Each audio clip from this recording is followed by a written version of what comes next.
What's going wrong? When Indians came from India to the West, and they were on talk shows or being buried, and then they dig them up the next day, or put something through their neck out the other side. The West was mystified that because there was only really one guy that was able to do anything like that, and this kind of opened people's minds quite a bit. So I think there's a counterculture to kind of suppress that in a lot of ways, because it goes against a lot of agendas, right? So I do think it may have been a little bit before their time, but I do think they were important elements, important steps for people to understand where we are today. So I think they were, influenced a lot of people in a really important way, and they were strong seeds that bore a lot of fruit.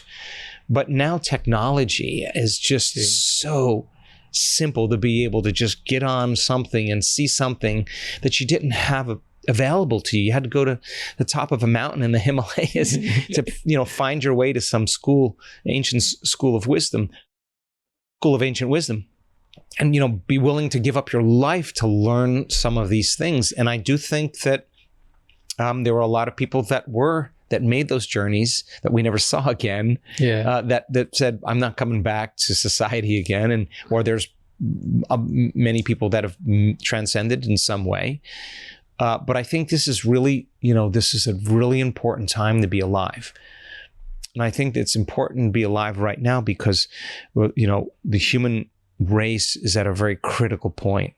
We either implode or we evolve. And, the coming of this new consciousness is not one person.